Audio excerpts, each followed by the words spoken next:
Les scientifiques la classent dans la famille des échinodermes, ce qui veut dire qu'il y a des pointes sur la peau, pas très romantique. Yves est allé à quelques mètres de profondeur en débusquer toute une colonie installée dans une faille de rocher. Nous préférons tous Étoile de mer, le nom lui va si bien, mais nous allons voir qu'avec ses formes élégantes et ses belles couleurs, l'étoile de mer n'est pas qu'une curiosité inoffensive des fonds marins et qu'elle sait très bien se débrouiller. L'étoile de mer fait partie du groupe des échinodermes, comme l'oursin. C'est un animal chez qui on retrouve la symétrie rayonnée, donc par rapport à un axe vertical qui passe par le centre de l'animal. Alors, chez les étoiles de mer, on retrouve aussi la présence des piquants sur le dessus du corps et surtout ces pieds ventouses qui permettent à l'animal de se déplacer. Et je pense que tu as dû le voir en plongée. L'étoile de mer, pour se déplacer, utilise des centaines de pieds ventouses qui se trouvent sur le corps de l'animal et qui sont en réalité la partie visible d'un système hydraulique complexe qui se trouve à l'intérieur de l'animal.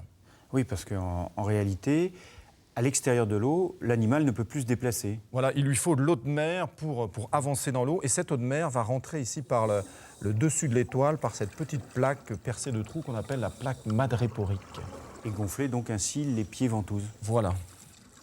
Michel, les étoiles de mer peuvent se déplacer vers leur proie, mais comment peuvent-elles les détecter ?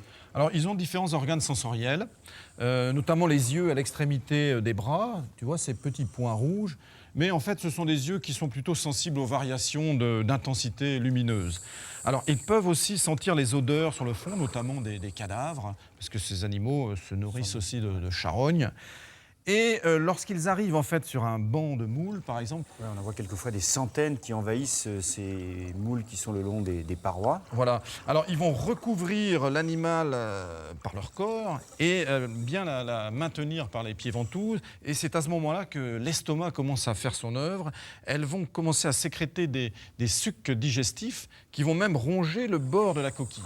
Et il suffit d'un espace très fin entre les deux valves pour que l'étoile de mer puisse introduire son estomac dans sa proie et la digérer en quelques heures. Et elle peut aussi s'attaquer au patel, au chapeau chinois, mais celui-ci est quand même bien armé. Il va détecter sa proie grâce aux petits tentacules sensoriels qui se trouvent autour de la coquille. Et lorsqu'une étoile s'approche, il soulève sa coquille très lentement et la plaque très rapidement pour essayer d'emprisonner les pieds ventouses de l'étoile de mer et lui faire mal. Donc l'étoile s'en va, ou alors elle perd quelques pieds.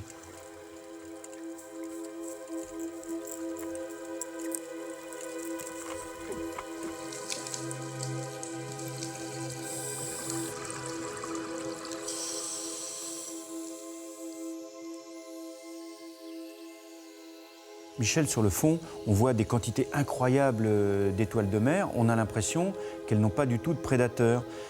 À part peut-être le coquillage, le triton, qui mange l'étoile commune. Oui, c'est vrai que l'étoile de mer a très peu de prédateurs, comme tu dis. Peut-être que le stade critique chez cette espèce serait la phase larvaire, où les petites larves qui dérivent peuvent être la proie d'animaux comme les méduses ou d'autres animaux du plancton.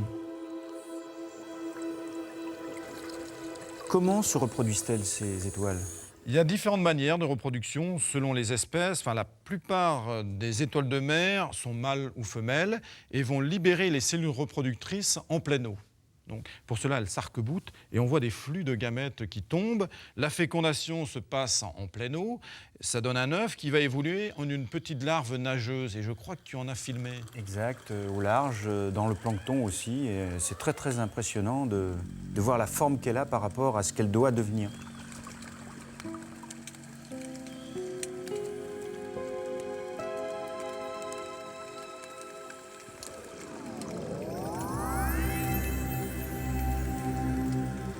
Ensuite, elle descend sur le fond et elle va prendre cette forme d'étoile de mer.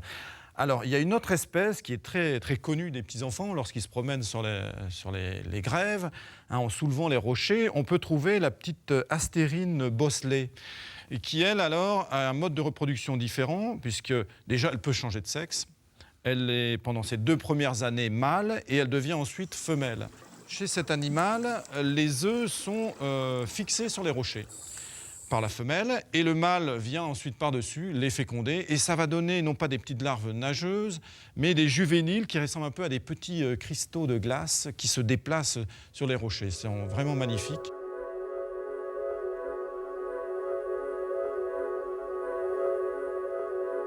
Pour respirer, eh bien, l'étoile de mer n'a pas de branchies. Alors comment fait-elle? Elle va utiliser ses pieds ventouses pour prélever l'oxygène de l'eau. Et elle possède aussi sur le dessus des bras des espèces de petits sacs transparents qu'on appelle des papules qui lui permettent aussi de prendre l'oxygène de l'eau. Et autour, tu vois les piquants et les pédicellaires qui permettent à l'animal de se nettoyer. Michel, en plongée, je vois de temps en temps des étoiles de mer, comme celle-ci, qui ont un bras plus court.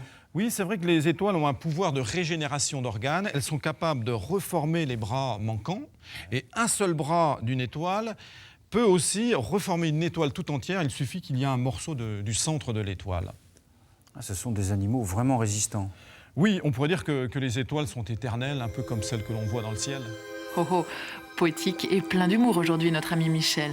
Mais n'oublions pas que cette étoile de mer, si belle et si élégante, est avant tout une grosse gloutonne, capable d'avaler en un jour plusieurs fois son poids en nourriture.